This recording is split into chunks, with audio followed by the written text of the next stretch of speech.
And we're back on Talking Together, another edition. And this time, we're talking to educators. Part of the American workforce has had to change their entire way of doing business in this current COVID-19 crisis. They're educating our young people from their homes, from computer screens, when they used to be in front of classrooms. Joining me to have this conversation is Lori Torres. She is a Spanish teacher, an elementary Spanish teacher in Chicago. We have Sadara Jackson, who is a middle school teacher who teaches the sixth grade. And we're also joined by a high school teacher, Gina Gray.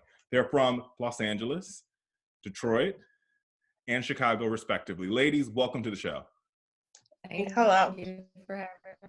So I gotta say, real talk, this has to be quite an ordeal to go from one day standing in front of your classroom, teaching your children, to now being in a world where you're communicating to your children via the internet, right? And via computer screens. And I think and I want to start with you, Lori, because you are in elementary school.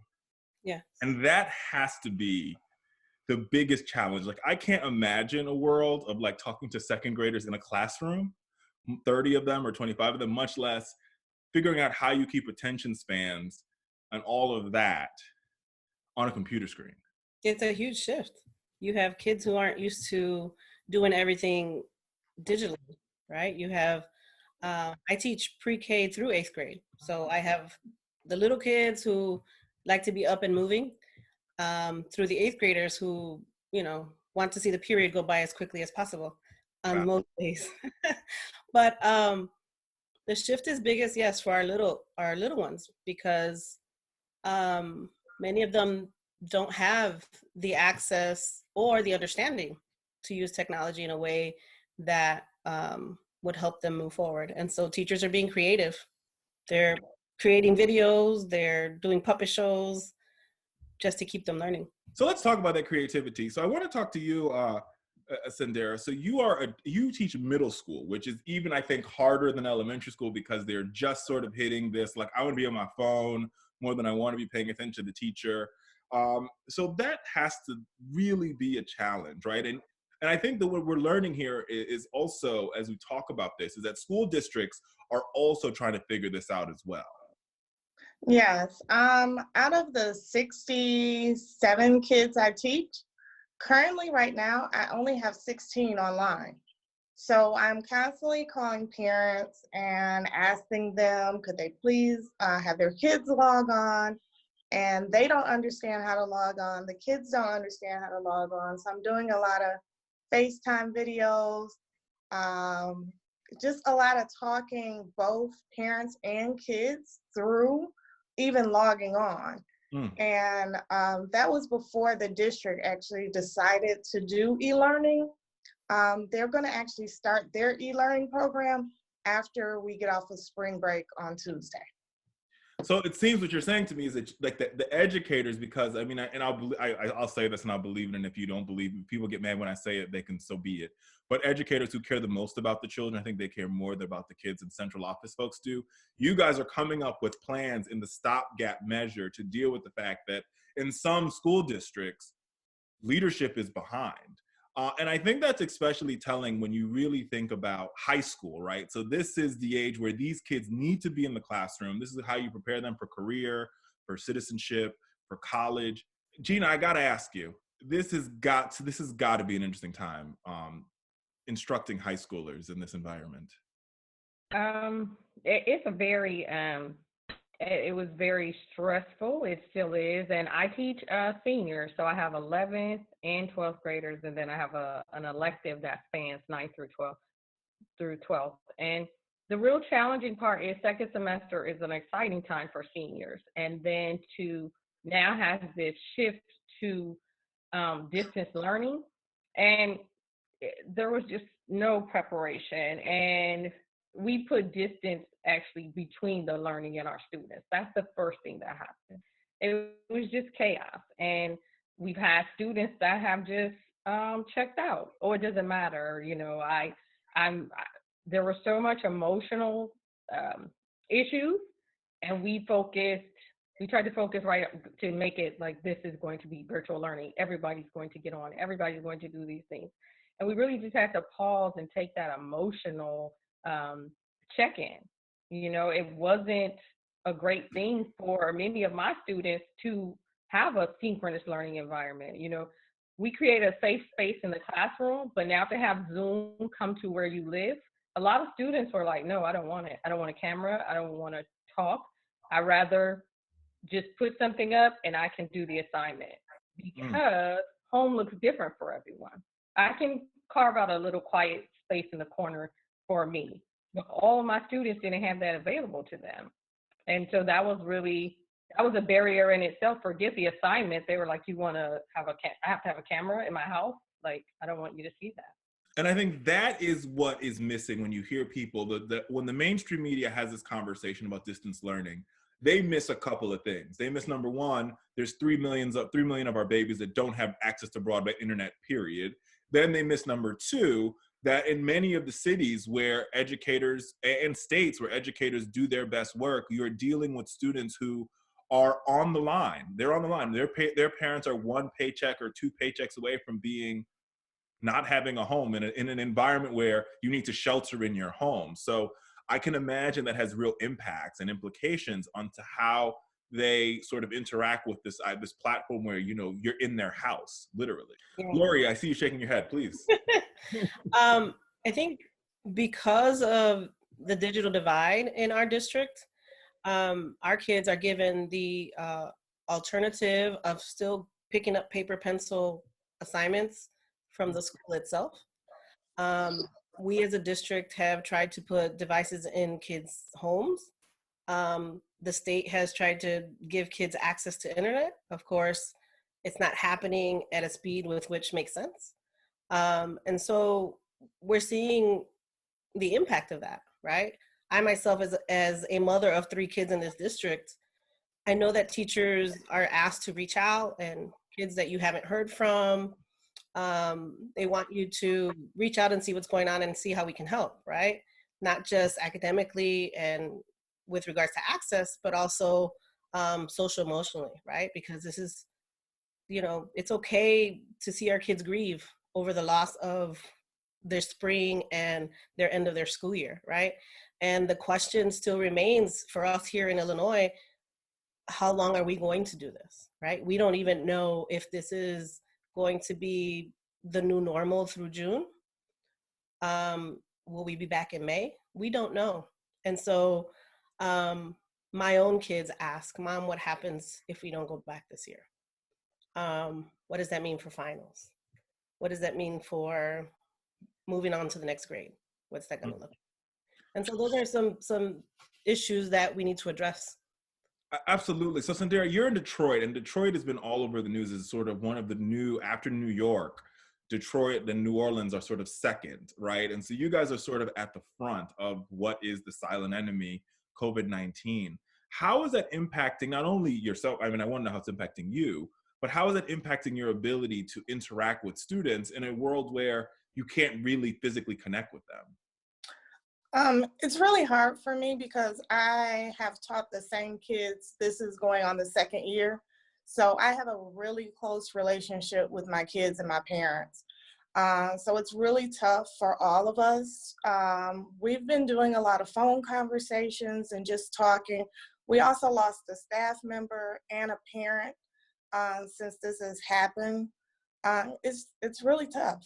It's tough not only for the kids, but for the parents, and everybody wants someone to talk to at this time and share stuff. And I think that my kids are not as comfortable sharing because they know that their parents are right there. And you don't really ever think about that, right? Because school is supposed to be a safe place. You could tell the teacher if something bad is happening to you, both in the school building and outside the school building. But how do you have that conversation when mom and dad are sitting right by, or grandma, or whoever it might be, where you might not feel safe? I mean, that's just so, you don't really, and I gotta say this, what I've learned from this, just watching what's happening in public education, is that people have neglected the roles that schools, individual school buildings, brick and mortars play in everyday lives of Americans. And I think now it's obvious. There's so many of our students and families that depend on their children getting 2 meals a day, beyond the learning from a school building, that now have to figure out how they're going to get 3 meals, and they barely got 1 meal, and now they have to figure out how they're going to create 3 meals, which has to be a real challenge for some of your parents. Is that showing up in your instruction, that the parents are saying like, hold on, you can't do all of this because I can't handle all of this? Well, as a district, we were at the beginning, we were passing out food and grab and go breakfasts and lunches, and we had like 51 sites. But a lot of the principals who were passing them out and the volunteers came in contact with people who had COVID-19. So they had to reassess that situation. I know a lot of the principals that I know have been tested positive. So they put it down to 17 sites, but it was still not a great situation. So now they have other places who are passing out food here, but of course it's not enough. People are losing their jobs. I have several parents who have said, you know, they've lost their job because they were told that they couldn't open the business anymore. So it's more than just education going on right now. For sure. Gina? And just to add to that, the bigger picture, you know, I have students that, you know, they email me, and one student was just like, it's crazy around here, Ms. G. My mom is mad AF at everybody, and it's just chaos. And from being a mom myself, I understand what that anger is like, because that mom is probably frustrated, right? All of these things are going on. All the kids are home.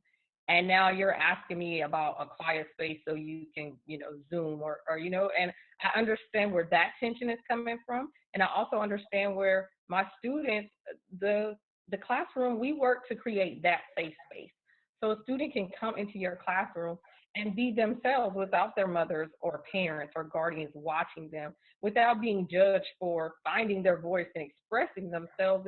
And that's when true, you know, education happens. And it's so hard for me, because I feel like my seniors, this is my last chance. Like, this is K through 12. And before I send them off, I want to wrap them up and, you know, send them off with this encouragement and this love and this support, so they can know that they're capable and they're able. And I feel that I didn't have that chance. You know, second semester was just ramping up, and I get teary-eyed when I think I possibly won't see this group of students again, you know, and just for a Zoom, or just, you know, I wish I would have gave more hugs on that Friday. I wish I would have gave some more fist bumps, you know, because, you know, my kids, like, I won't get to see my kids in that same space. Listen, I'm getting teary-eyed just thinking about it, because I think about all the educators in my life who, you know, when I get a chance to go back to my hometown, I want to go see my debate coach and just be like, give me a hug, Mr. Wakefield. Why? Because that meant so much to me in my who I am today, right? And I think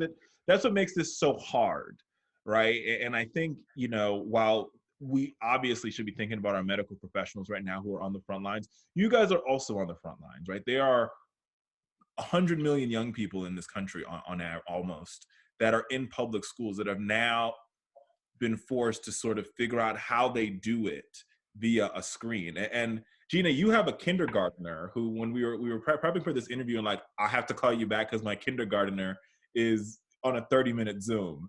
How does, and I would love to hear your talk and Lori's take on how kindergartners and Zoom aren't really two things that are synonymous.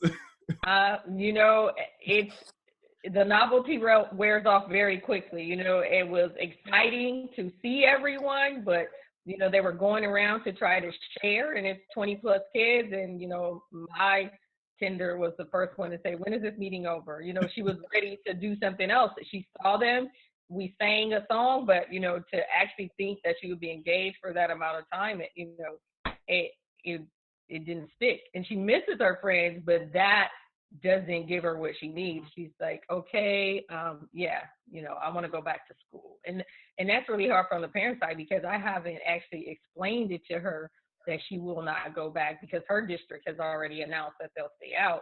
And I just haven't shared it with her yet. I'm not really ready to break it to her that she won't go back to her, you know, her teacher's classroom yet. So. from the kindergartner's heart in me, I feel that one. Like, just like you love school and you want to go back to school, and you know, the hardest choice is like, wait, you mean I'm not going back? When am I going? Right. Like, that is. But Laura, you teach these type of like you teach K-12, at least K-5 as some of your Yep. students. Like, how? I don't even think the two things correlate. Like, I just can't imagine my little cousins or my, you know, on a Zoom chat at 5 or 6.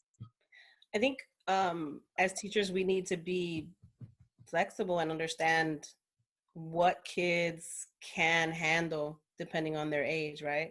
We know that a kindergartner, 50 minutes tops is what you have in terms of attention. Yeah, they're excited to see their friends. My third grader, who's my youngest, when he finally was on and got on the Google chat or whatever they were on with his classmates, he was more excited about seeing them than the fact that, okay, we're going to learn something right now, right? Because they had been out for 2 weeks already. And so I think we need to allow them that opportunity, right? To get that social piece of it. I don't know, these aren't normal times. And so I started a schedule with my kids in the interim that now is going to be changed again because the district has some expectations of what us teachers can put forth to our students. I'm glad you touched on that because that's where I was getting ready to go next. What does, and I know it's shifting and changing because districts are trying to figure this out, but what does the life in a teacher look like in this current environment?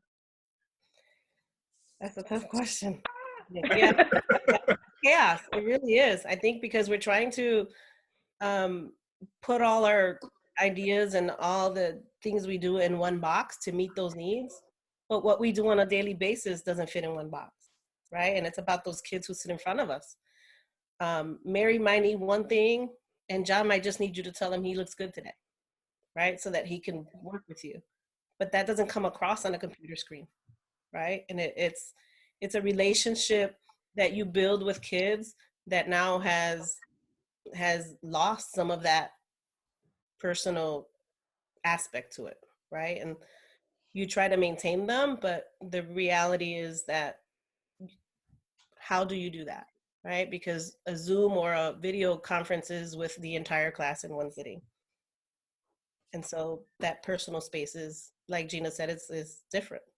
So Sandera, I think that's a good thing. Like, that's a good question, right? Like, you have 60 some odd children. Each one of those children have different personalities. They have different learning styles. Some are more, they'll wait till the last minute to get it all done. Others will get it done at the beginning. Some will goof off and talk to their friend. I mean, I just remember myself being in a classroom, right? Is it possible? I mean, before I ask how do you, because I don't think it's possible, but I'm going to find out. Is it possible to educate all these different students, understanding that there's 67 different ways of learning? I don't think it's possible. I have some kids that can't even read on their own. So normally during teaching time, when it's small group time, I'll go over to that small group. I'll read to them the material. We'll talk about it. We'll have a verbal conversation about the work, and they won't have to write those answers down. They can tell me what they want to say. So when you're talking about doing this digitally or virtually, how are they going to feel comfortable to say, you know, I can't read this on the screen, or can you read this to me, and can you tell me this?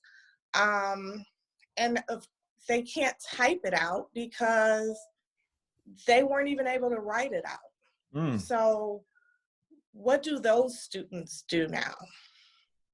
And the other question is, how do you deal with students where you might be in a vulnerable family where there's only one computer, right? Like, there's so many things that, like, when you are a policymaker, right? And most policymakers are blessed with some sort of sustainability in their home and life structure where they might have 1 or 2 or maybe 3 computers. But how do you do this in a world where there's one computer in the household and you have 4 students who have to have these Zoom calls with their teachers? My kids, most of them don't even have computers. They're trying to do the work on their phones. So, that's up to the parents to be able to keep their phones on at this time. I don't know. I mean, I honestly, go I ahead. think that also runs into like infrastructure and access in a way that, families might just have a specific data plan, right? And so can we be on a Zoom call, and how much data will that cost me now, right? Are phone companies offering them the ability to have unlimited at this point, right? There's just so many different ways in which not having access, like I have access at home, my kids have devices at home, we were all on at the same time, and our internet crashed. So I mean, there's so many different issues that come up that, like teachers, we figure it out and we keep it moving and do the best we can. And I think because this is an emergency, and I just, everyone, we have to give each other grace. We have to give our students grace. We have to give our parents grace. And as educators, we have to give ourselves grace. I know that we worry about our kids. We worry about ourselves. And for me, I can't process things in stress. So I was just trying to figure out, how can I make this work? How can I make this work? And I really just had to pause and say, it's not going to work today. I just had to accept that. I just created check-ins through Google. And I didn't worry about an assignment. It was check in, let's take a poll. And it was something that I had the most engagement with. I just put up a slide, log in and let me know, do you like chicken tenders or chicken nuggets? And the responses that I got from every class, it was, oh, chicken tenders all the way. Nuggets are for kids, and I was giving such a laugh, but I was able to get results. Okay, so they are able to check in. They can see what it is. I mean, it was hysterical. No cap, chicken tenders all the way. It was the best. And my students were on, and they were telling the others, and I just wanted us to have that moment, because we would do things like that in the classroom, this or that. So they would come in one day and it's like Nike or Adidas. Oh no, and we would have these things. And it took me a moment to just try to create something where I could let my kids know, Miss G's still here. Let's just figure this out. Let's just breathe and have a little fun before I worry about what assignment, what grade. Just let me know you guys are okay. And we have fun with it. We have fun with it. Speaking of the wellness, and I promised that I wouldn't cry this interview, but for the three of you ladies, are there any students in your classroom that you fear for in this period, right? That you fear like this student is really on the edge, and them being in my classroom was my moment to know that I could do something to protect them, because that is sort of that is the spine of being a teacher. Like, I want to protect my students. Are there any students in your classroom in this environment that you fear for? That like, I'm not sure. Yes. I have one student in particular who, before school was out, she was pretty much in control of where she was going to stay. Her mother had passed away about 4 years ago. Her father was in a deep depression, and she was in charge of where she's going to stay the night. And I wonder where she's at right now, because if you have to social distance yourself, where did she land at? Gina, I asked you the same question. You have high school students, and I don't mean to bring the tears, but I think it's important for people who are watching this to understand and to know that, one, educators care. They show up every day. You guys, because I know it, will give the shirt off your back for your students. So this has to be a really trying time, that there's students that are like, I'm really concerned. It is. It's really a group of students, my African-American male students, the ones who weren't really sure, I don't know if I want to go to school. I don't know. I think I'm just going to be done after this. Those that really need that guidance of a teacher, a counselor, someone that will help them avoid, I'm going to just wait. I'm going to just stay. When my kids in class, they would always say, I'm going to take the gap year, miss. I'm going to just sit and wait. And I was like, well, in certain communities, it could be a trap year instead of a gap year. because you get trapped in systematic things that you can't escape. You know, if you're sitting around idle, what happens? What happens when you don't have to go to school and you don't have a plan to have anything else that's required of you? What happens? And so I'm really passionate about that group of students because those are the ones that the system, it's a pipeline, you know, and an aimless African-American male is a target, you know? So do we lose those supports to say, now go to community college? It's not an option. Because of the way your year ended, please go to community college or go to this trade school. Like, do we just drop them off? You know, and that is the scariest part for me because I feel like we need to have a mandatory support for them because this is how their senior year ended and this is their last year of high school. I feel like we owe them something more than this. I'm glad you said that, right? Because I think what we see, and I promise I wouldn't bring politics into it, and I'm not, but I think there's a moment where you sit there, and I can imagine the feeling you guys had, because I've worked with educators for years, where we constantly you see educators fighting for basics. Like, we just want some textbooks and some computers. In Detroit, we just want some computer labs with internet, right? In Chicago, we just want one more nurse in our school. In LA, we just want a class so every student can have a desk. We're asking for more desk, right? And all you hear from elected leaders is, oh, we can't do that. I mean, there's just no money. But now they just passed a $2 trillion bill, like, oh yeah, we could do it. It's easy. And so the question that I think a lot of educators are asking themselves now is like, wait a minute. So we, and all the three of you guys were on some level of, if you were in Detroit, it was a year-long fight against the school district. In Chicago, an 11-day strike. In LA, a 5-day strike, where you guys were asking for basics. So how does it make you feel to know that you live in a world where we can barely get basics, but they're passing a $2 trillion bill and a good chunk of that money goes to millionaires and billionaires? For me, I always know that you can find the money when it matches your purpose or your ideals or your objectives. So, you know, I'm not surprised that there's funding or there's money available because it's tied to, you know, a real need that now it's seen fit. So I'm not surprised, but I just want to ensure that we still have a responsibility to these students, like the class of 2020. If we stay out until June, we still have a responsibility to all of them to make sure that they have the supports to be productive citizens and feel supported at their last year of high school. And I don't think that we can just drop off and say, okay, their senior year ended and then next school year we just act as if we didn't have a responsibility to them, because I still think that we do. Lori? I think, and you went back to our 11 days out. A lot of the things that we stuck to were those common good things, right? We were worried about our students in temporary living situations. We were worried about the fact that there were clinicians that are needed in our buildings that don't exist. We were worried about bridging the divide in the schools that have and those that don't within the same district. And now it's a must, right? And their hand is forced, and it's not really by us.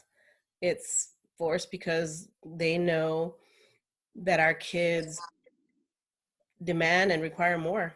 And post this, when we go back, what is that going to look like? If we don't have those social workers and counselors and nurses in place, what is that going to look like for us when we actually do get back into these buildings? And I think that's the point. Now, I want to get to you, Sandera, but I think that is the point, right? Is that people, what's missing, right, is that this is traumatic. This is trauma. Like, I went to school every day, and I wanted, before this interview is over, I'm going to ask how all of you guys, there's a lot to talk about your students, so I know how you guys are doing as well.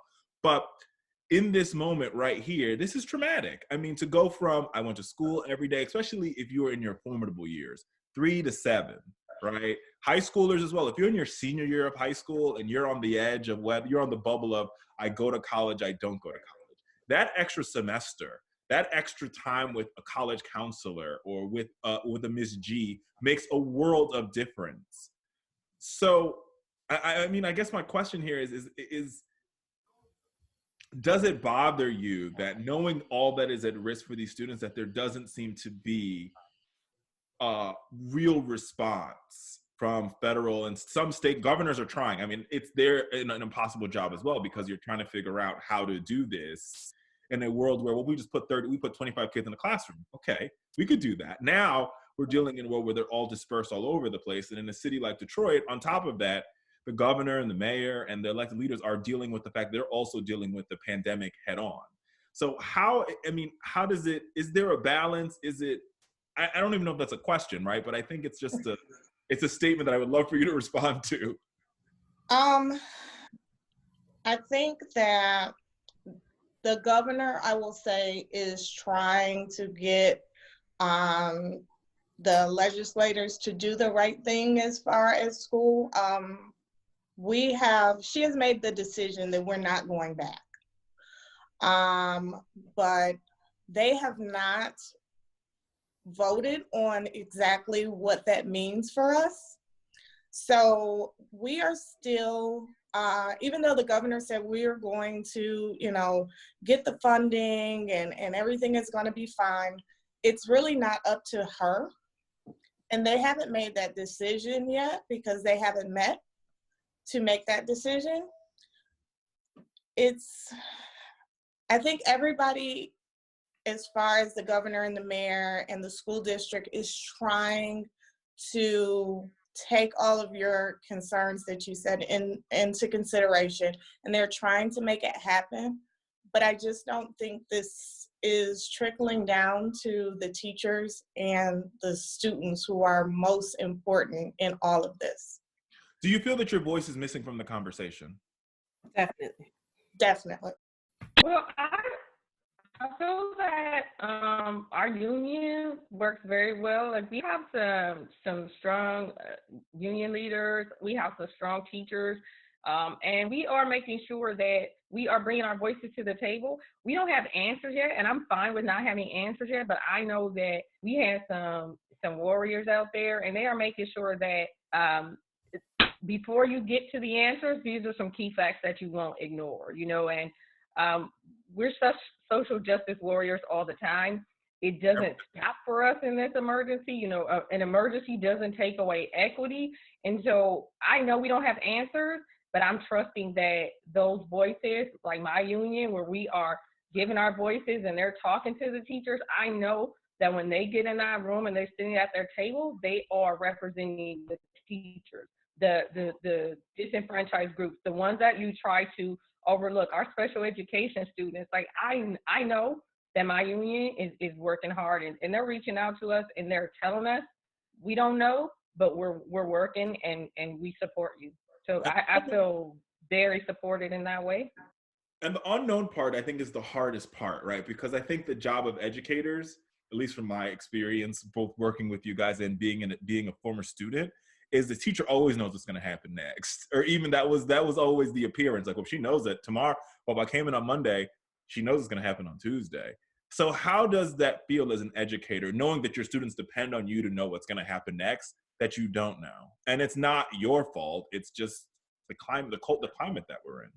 For me, that's the hardest part, because they want answers and they expect me to have the answers, because I always have the answers. And for me to tell them, I really don't know. But as soon as I know, I'll let you know. It's like, but why don't you know? And it's hard to answer that question for them, to make them feel more secure and more safe. And the parents are also asking, like, well, what's going on? What's going to happen next week? What are we doing for the rest of the year? And although my kids aren't seniors, my school only goes up to the 6th grade. So they were expecting to do those things, leaving elementary school to go into middle school, and they don't have that either.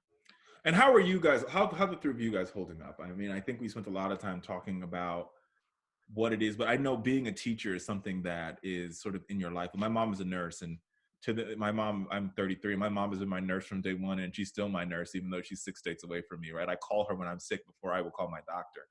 So you guys are a teacher. You're born, like the teacher, being a teacher's in your blood. How are y'all doing? Dealing with the unknown is hard. Trying to manage my workload with my kids' workload, with my husband who's also in the home, and everyone not losing their mind has been challenging. Being able to find spaces of our own has been helpful. So one day at a time. One day at a time. Gina? And just trying to establish new routines. I mean, I have a college student who's home, and he was ready to graduate from Long Beach City College and transfer.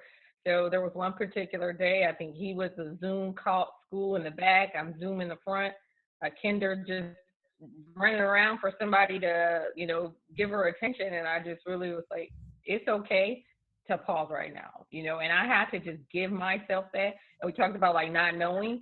I had to understand that this is the one time I don't know. We do pride ourselves on, okay, I can see the fire, I know what's going to happen, but I just had to sit still and say I don't know, and just try to create a new normal. In the beginning, there were so many things coming at me from my district and my school, and then I looked at my kinder and I was like, I kind of put you in night school because we don't get to anything until like evening, and I was like, that's not fair, So I just had to, and spring break is allowing me to figure out what it's going to look like, because it is this kinder, and that's the foundation for her. I can't let that slip away and still focus, on my students. So I'm taking a breather. I do have a strong support system, like my teachers, friends, my squad, we say, we can get together, we can cry it out, and then we got work to do still. So we know that piece of it, but we take care of ourselves, and then, we work woke. So we say we got to work woke, and we stay woke, and,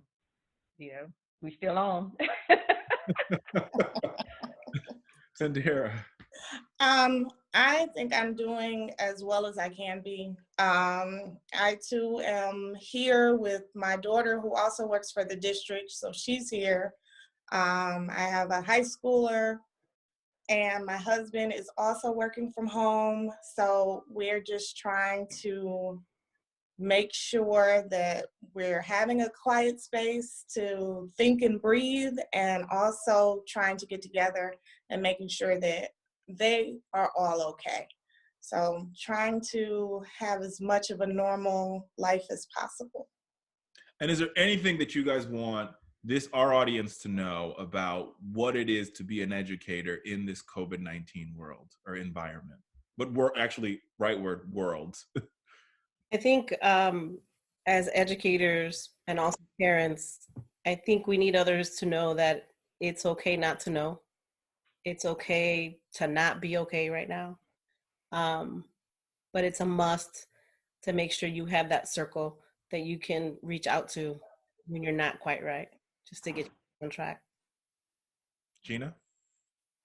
I just want everyone to know, and families to know, we don't expect you to create school at home.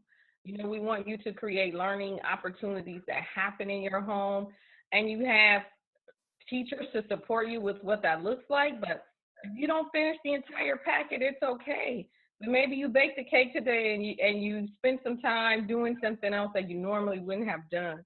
Maybe you decided now you guys all eat dinner at the table together, and we didn't finish the packet. I want everyone to know that we understand our job in the classroom is not going to just transfer to your living room. Learning looks different, enrichment looks different, but we all need to come together, and the families and the teachers, and just support each other with that. I agree with Gina. I've seen on Facebook all these schedules and people putting their kids on this rigid schedule. Right now, it's important to make sure that their social emotional needs are met. And like Gina said, we don't expect any parent to turn into a teacher overnight. Do what you can, and what you can't do, it's fine. All of the kids are on the same page. Nobody is in school right now, so they're not going to fall behind another child. Everybody is out. Well, Gina, Lori, Sandera, I want to thank you so much for joining me. And I want to let you guys know that you guys are first responders. You guys matter, and you guys are doing an amazing job given these insurmountable odds to educate our young people. And I know it's tough. I know that we here at the Fowler Show will have your back. Thank you so much for joining us on another edition of Talking Together. We'll see you next time. I'm Richard Fowler. Thank you. Have a good night.